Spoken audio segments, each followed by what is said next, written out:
कि ध्रुव जी जब तपस्या के लिए निकले तो कई प्रलोभन भी बीच में आए, तपस्या छोड़ दो, भजन के रास्ते पर मत जाओ, घर आ जाओ। पर ध्रुव जी ने कहा नहीं, अब मैंने भगवान की प्राप्ति का निश्चय कर लिया तो भगवान को प्राप्त करके ही लौटूंगा, बिना भगवत प्राप्ति के नहीं। हम लोग भी भगवत प्राप्ति का दृढ़ निश्चय मन में कर लें कि हमें इसी जीवन में इसी शरीर से भगवान को प्राप्त करना है। ये संकल्प हमारे अंदर उदित नहीं होता।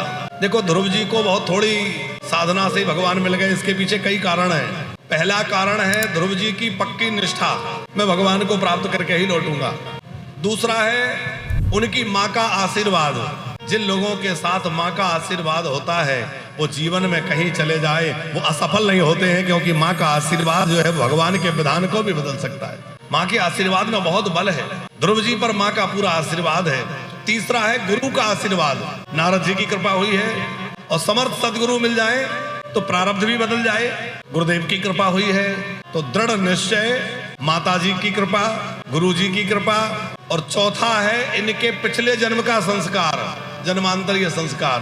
पिछले जन्म में ध्रुव जी जो है तपस्या कर रहे थे, गुप्ता जी, और ध्रुव जी की तपस्या पूर्ण होने वाली थी पिछले जन्म में। और एक संत के भेष में थे और संत भेष में तपस्या चल रही थी। किसी राजा की सवारी निकलते देखी और राजा का राजशाही ठाट-बाट देख करके मन में विचार आया कि भाई राजा महाराजाओं के भी बड़े मौज हैं, क्या बढ़िया यात्रा निकल रही है, क्या बढ़िया हाथी पर बैठे हैं। और वो मन में कुछ समय के लिए विचार आ गया कि राजाओं का जीवन भी बड़ा अच्छा है। भगवान ने सोचा कि यदि इसी जन्म में ये मुक्त हो गए तो ये भाव इनका अधूरा रह जाएगा राजा बनने का। तो फिर भगवान ने कहा अब तुम्हें एक शरीर और धारण करना पड़ेगा, एक जन्म और लो और अब की बार राजा के घर में जन्म लो, ताकि तुम राजा का सुख भोग करके अनुभव कर सको कि राजाओं को क्या सुख है। भगवान ऐसे हैं कि जो अपने भक्तों की सब इच्छा पूरी करते हैं। भगवान ने ध्रुव जी की वह इच्छा भी पूरी करी। ध्रुव जी महाराज को भगवान ने वरदान दिया और वरदान प्राप्त करके ध्रुव जी महाराज जब अपने घर के लिए लौटने लगे तो बड़े उदास हो गए। अब उदास क्यों हो गए? भगवान को प्राप्त करके लौट रहे हैं, प्रसन्न होना चाहिए। उदास इसलिए हो गए ध्रुव जी महाराज, मन में सोचने लगे कि देखो भगवान के मिलने के बाद फिर मैं संसार में जा रहा हूँ। अरे भगवत मिलन होने के बाद तो संसार की ओर फिर नहीं जाना चाहिए, लेकिन मेरा कैसा दुर्भाग्य है कि मैं संसार में जा रहा हूँ। गिलानी मन में उत्पन्न हो गई। यद्यपि भगवान ने कहा था कि तुम मेरी परम पद को प्राप्त करोगे, और आप जानते हैं ध्रुव जी आज भी कहाँ स्थित हैं? ध्रुव लोक में ध्रुव तारे के रूप में चमकते हैं। आपको किसी को याद होगा शादी विवाह होती है तो ध्रुव तारा दिखाया जाता है, बोले देखो उत्तर दिशा में ध्रुव तारा, याद है किसी को? ध्रुव तारा दिखाते हैं। क्यों दिखाते हैं? एक कारण तो यह है कि जैसे ध्रुव जी ने तपस्या करके भगवान को पाया और भगवत कृपा से इतनी ऊंची स्थान को प्राप्त कर लिया, वैसे ही गृहस्थ जीवन में प्रवेश करने के बाद पति पत्नी मिलके भजन करें। हमारे यहाँ विवाह भोगों के लिए नहीं, हमारे यहाँ विवाह भजन के लिए है। इसीलिए पत्नी को धर्म पत्नी कहा जाता है, धर्म के मार्ग पर ले जाए। बिना पत्नी के कोई भी धर्म कार्य पूरा कहाँ होता है? यज्ञ हो, अनुष्ठान करना हो तो आचार्य जी कहेंगे पहले पत्नी को बुलाओ, क्योंकि धर्म पत्नी को साथ बिठा करके ही धर्मानुष्ठान पूरे होते हैं, यज्ञ पूरे होते हैं। तो हमारे यहाँ पत्नी को धर्म पत्नी कहा है, भोग पत्नी नहीं कहा।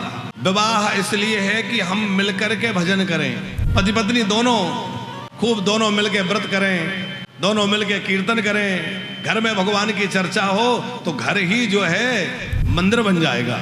दूसरा इसलिए भी ध्रुव तारा का दर्शन कराया जाता है कि ध्रुव अविनाशी है, अटल है, और वो उस विवाह का साक्षी माना जाता है कि तुम्हारे विवाह के साक्षी ध्रुव जी महाराज हैं।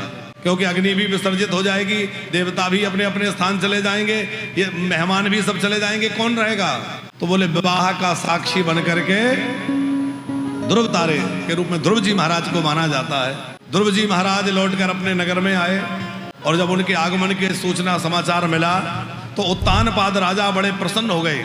नारद जी ने आकर कहा महाराज अपने पुत्र का स्वागत करिए, क्योंकि अब आपका पुत्र ध्रुव जो है वो भगवान को प्राप्त करके लौट रहा है, उसको भगवान का दर्शन हो गया, साक्षात्कार हो गया। ये सुनकर उत्तानपाद बड़े गदगद हो गए और जो सौतेली माता पहले धक्के देकर के नीचे गिरा दी थी वो भी आरती की थाली सजा करके, क्योंकि अब भगवान को पाकर लौट रहे हैं, वो सौतेली माता भी आरती करने जा रही है। महाराज उत्तानपाद भी बड़ी भारी सेना लेकर के स्वागत के लिए तमाम लोगों को लेकर चल दिए। और ध्रुव जी महाराज ने देखा कि वाह ये है भगवत कृपा, जिस पर भगवान की कृपा हो जाती है उस पर सारी दुनिया अपने आप अनुकूल हो जाती है, सब अपने आप उसके लिए सीधे हो जाते हैं। इस संसार में हम सबको खुश करना चाहें तो कभी नहीं कर सकते। कोई कितना भी प्रयत्न कर ले कि सब दुनिया खुश हो जाए, सबको खुश कर सकते हो? एक को खुश करोगे दूसरा रूठ जाएगा, दूसरे को करोगे तीसरा रूठ जाएगा। इस संसार के लोगों को प्रसन्न करना बड़ा मुश्किल है। क्या करें? बोले भगवान को प्रसन्न कर लो, और भगवान यदि प्रसन्न हो गए तो सारी दुनिया अपने आप प्रसन्न हो जाएगी। जा पर कृपा राम की होई और ता पर कृपा करहि सब कोई। जिस पर भगवान की कृपा होती है उस पर सबकी कृपा हो जाती है। इसलिए भगवान को प्रसन्न करें, भगवान की शरण ग्रहण करें।